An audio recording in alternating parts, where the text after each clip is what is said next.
जो व्हाट्सएप के ऊपर का सवाल आ रहे थे उस पर हम लोग देखते हैं। मोहम्मद इमरान भाई है अमरोहा यूपी से, वो सवाल करते हैं कि एक गैर मुसलमान भाई उनसे ये सवाल कर रहे हैं कि सूरह फुरकान की आयत नंबर 52 में लिखा हुआ है लड़ने के बारे में, झगड़ने के बारे में। तो अगर इस्लाम शांति का मज़हब है, इस्लाम अगर सलामती का मज़हब है, तो फिर क्यों दूसरे लोगों से लड़ने के बारे में आता है?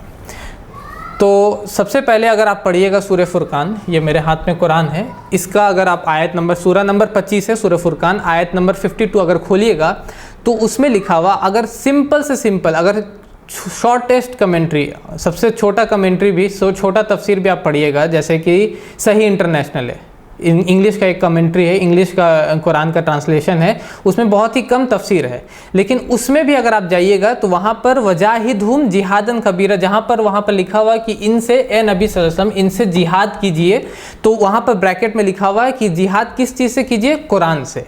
मतलब कि वहाँ पर जब जिहाद आया है सूरह फुरकान सूरह नंबर 25 आयत नंबर 52 में, तो वो जिहाद है, कौन सा जिहाद? जद्दोजहद करेंगे हम कुरान के ज़रिए। किस तरह से? अगर कोई शराब पी रहा है तो हम उनको जाके बोलेंगे कि अल्लाह ताला का फरमान है सूरह माइदा सूरह नंबर 5 आयत नंबर 90 में कि या अय्युहल्लज़ीना आमनू इन्नमल खम्रु वल मैसिरु वल अंसाबु वल अज़लामु रिज्सुम मिन अमलि शैतान। यहाँ पर कुरान में लिखा हुआ है। तो ये मैं जा करके जब उसको कुरान को बताता हूँ और बोलता हूँ कि शराब नहीं पीना है, तो मैं जिहाद कर रहा हूँ। उसी तरह अगर कोई अल्लाह के साथ शरीक कर रहा है, अल्लाह के साथ शिर्क करता है, अल्लाह के बराबर किसी को बनाता है, और मैं उसको जाकर के बोलता हूँ, कुरान में लिखा हुआ है व इलाहुकुम इलाहु वाहिद, कि तुम सब का इलाह एक ही इलाह है, तो मैं जिहाद कर रहा हूँ। तो ये जिहाद के बारे में सूरह फुरकान सूरह नंबर 25 आयत नंबर 52 में बात हो रहा है। हाँ, जिहाद का मतलब किताल भी होता है, और बहुत जगह कुरान में किताल जो आया है वो बहुत बार क्या है, वो आपका आता है लड़ने के बारे में। लेकिन लड़ने के लिए तो हर कंट्री की आर्मी होती है, हर कंट्री के पास अपना आर्मी होता है, और वो लड़ाई के लिए इस्तेमाल करता है उसको। यूनाइटेड नेशन जिसका ये एम है, जो कि दुनिया में शांति फैलाना चाहते हैं, वो भी चाहते हैं कि हम दुनिया में, उनके पास भी क्या है? नेटो फोर्सेज है। नेटो फोर्सेज मतलब आर्मी है, किस लिए? लड़ने के लिए। लेकिन वो लड़ाई किस लिए? शांति फैलाने के लिए, ना कि अशांति फैलाने के लिए होती है। तो कुरान में भी लड़ाई का जहाँ भी जिक्र आता है वो शांति फैलाने के लिए। जैसे कि बाइबल में जीसस क्राइस्ट बोलते हैं, gospel of Luke chapter number 22 verse number 36 में जीसस क्राइस्ट कहते हैं कि sell your garments and buy swords, अपने कपड़ों को बेचो और तलवार लेके आओ। क्यों? तलवार से क्या होता है? तलवार से जाहिर सी बात है लड़ाई ही होती है। तो जीसस क्राइस्ट बोल रहे तलवार लेके आओ, तो किस लिए? शांति के लिए। जब आपको अशांति फैलाने वाले आपसे आएंगे लड़ने के लिए, तो आपको उससे लड़ना होता है।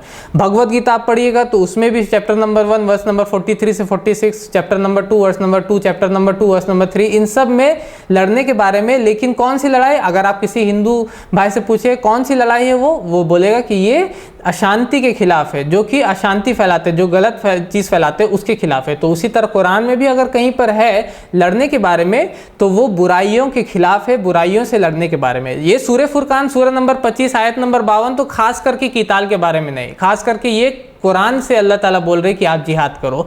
और अगर कोई और भी आयतें हैं तो वो शांति फैलाने के लिए। इसलिए हम कहते हैं कि इस्लाम जो कि सिल्म से आता है, कि अपनी इच्छा को, ईश्वर की इच्छा, अल्लाह की रज़ा के मुताबिक करना, अपनी रज़ा को, या इस्लाम का मतलब ये भी सलम से भी आता है कि सलम जिसका मतलब होता है सलामती या शांति, तो इस्लाम का पूरा मतलब होता है कि आप शांति पाए अपनी इच्छा, अपनी रज़ा को अल्लाह की रज़ा के मुताबिक करने से। और इस्लाम, अगर आप पूरा का पूरा कुरान पढ़िएगा तो आपको पता चलेगा कि इस्लाम एक अमन का मज़हब है। इस्लाम शांति फैलाना चाहता है, और जो लोग भी गलत तरीके से इसकी आयतों को पेश कर रहे हैं, या तो वो उनको खुद पता नहीं उन आयतों के बारे में, या तो उन्होंने खुद पढ़ा नहीं सही से, या तो वो जानबूझ के इस तरह कर रहे हैं ताकि उनका अपना एजेंडा जो है, उनका अपना जो दुनिया में बुराई फैलाने का एजेंडा है, या दुनिया में अपनी बात मनवाने का एजेंडा, वो फुलफिल हो सके। तो मैं आप लोगों से, जो लोग जानना चाहते हैं, जो मोहम्मद इमरान भाई जो ये सवाल कर रहे हैं अमरोहा यूपी से, मैं उनको कहना चाहूँगा कि आपसे जो ये सवाल कर रहे हैं, आप उनको कुरान दें और उनको बोले कि आप कुरान को पढ़िए, इस आयत को भी पढ़िए और भी आयतों को पढ़िए, ताकि आपको समझ में आए कि क्या चीज़ इसमें लिखा हुआ है।